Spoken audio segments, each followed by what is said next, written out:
Salam sejahtera untuk kita semua. Pelajaran sekolah sahabat dengan tema utama Misi Allah, Misi Saya. Pelajaran keempat, membagikan misi Allah. Selasa, 24 Oktober. Roh suka berdoa dari Abraham. Bacalah Kejadian 18 ayat 23 sampai 32 dan Yakobus 5 ayat 16. Apakah yang ayat-ayat ini seharusnya ajarkan kepada kita tentang kuasa dari doa pengantaraan? Dialog antara Allah dan Abraham adalah sebuah lambang atau sebuah perwakilan dari doa pengantaraan. Dalam pasal ini, Abraham digambarkan sebagai seorang pengantara di hadapan Allah bagi orang-orang Sodom dan Gomora. Dia menaikkan permohonan bagi mereka atas nama mereka, yaitu bahwa dia sedang bertindak sebagai sebuah lambang, sebuah simbol dari Yesus sebagai pengantara kita di hadapan Bapa. Misi kita saat ini akan berhasil hanya jika kita bergerak maju dengan doa semacam ini. Abraham telah belajar untuk mengasihi penduduk Sodom dan Gomora dan kota-kota di sekitar tempat-tempat tersebut. Itulah sebabnya doanya itu jujur dan tulus. Dia telah berperang melawan beberapa raja yang telah mengalahkan raja-raja Sodom dan Gomora. Sesudah kemenangan Abraham, Bera, Raja Sodom datang dan bertemu dengan Abraham dan Melkisedek. Bera meminta orang-orangnya untuk kembali ke rumah mereka. Berikanlah kepadaku orang-orang itu dan ambillah untukmu harta benda itu. Kejadian 14 ayat 21. Ini adalah sebuah pertanda bahwa raja ini memiliki kasih terhadap rakyatnya. Oleh karena salah satu sifat Abraham yang besar adalah kasih, dia mengasihi raja-raja Sodom dan Gomora dan dia berdoa bagi mereka dan bagi rakyat mereka. Kasih bagi jiwa-jiwa yang akan binasa mengilhami doa Abraham. Alfa dan Omega jilid 1 halaman 156. Abraham menunjukkan kerendahan hati dan ketekunan dalam doa-doanya. Segera setelah Allah menerima permohonan yang pertama untuk menyelamatkan kota itu selama masih ada 50 orang benar tinggal di sana, dia melanjutkan pengantaraannya. Misi kita tidak akan berhasil tanpa doa pengantaraan. Sesudah bertemu dengan seseorang, sesudah menyampaikan sebuah khotbah atau sebuah pembelajaran kitab suci, kita harus berdoa bagi orang-orang yang sudah kita temui. Allah memperhatikan doa-doa ini dengan menyentuh hati orang-orang yang telah kita hubungi, bukan karena kata-kata atau kefasihan kita yang akan menobatkan teman-teman atau kenalan-kenalan kita, tetapi itu karena Roh Kudus.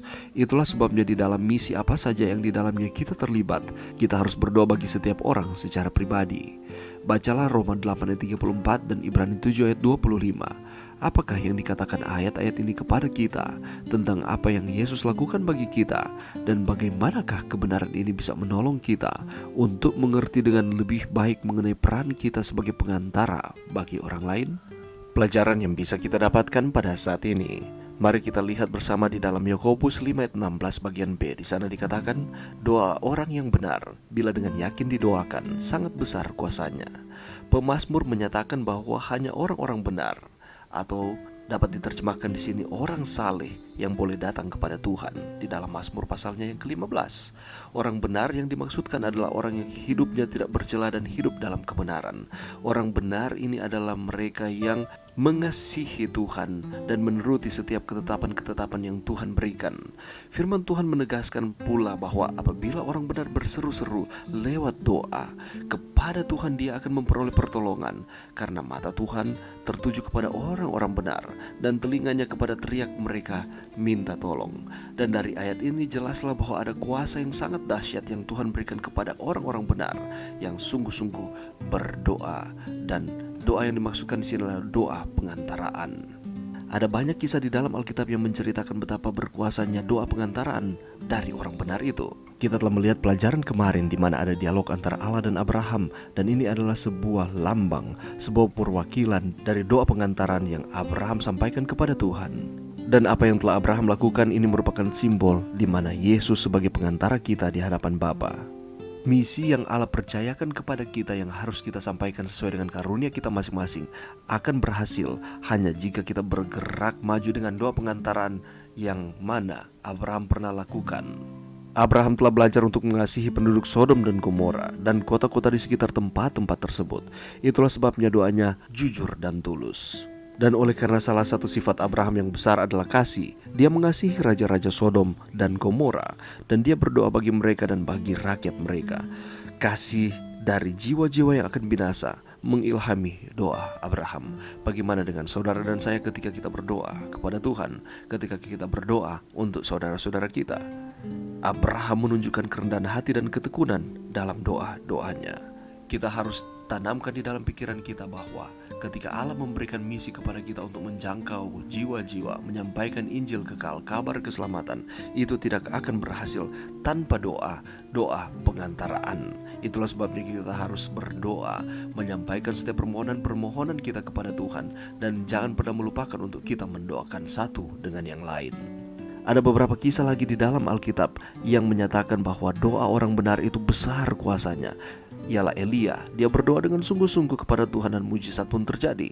Demi Tuhan yang hidup, Allah Israel yang kulayani, sesungguhnya tidak akan ada embun atau hujan pada tahun-tahun ini, kecuali kalau kukatakan. 1 Raja-Raja 17 ayat 1. Dan benar, selama 3 tahun setengah tidak ada hujan. Begitu pula dengan Elisa. Ketika dia berdoa, minyak dalam buli-buli seorang janda yang terlilit hutang tidak habis-habis sampai minyak itu dapat dijual sehingga hutang-hutangnya terbayar. Dan juga Yosua meminta kepada Tuhan agar matahari berhenti di atas Gibeon dan bulan di atas lembah Ayalon, dan doanya terkabulkan. Dan ini luar biasa. Ini adalah beberapa contoh bagaimana Tuhan menjawab doa dari orang-orang benar.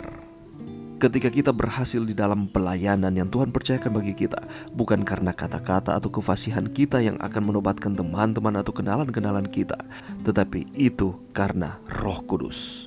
Itulah sebabnya di dalam misi apa saja yang di dalamnya kita terlibat, kita harus berdoa bagi setiap orang secara pribadi.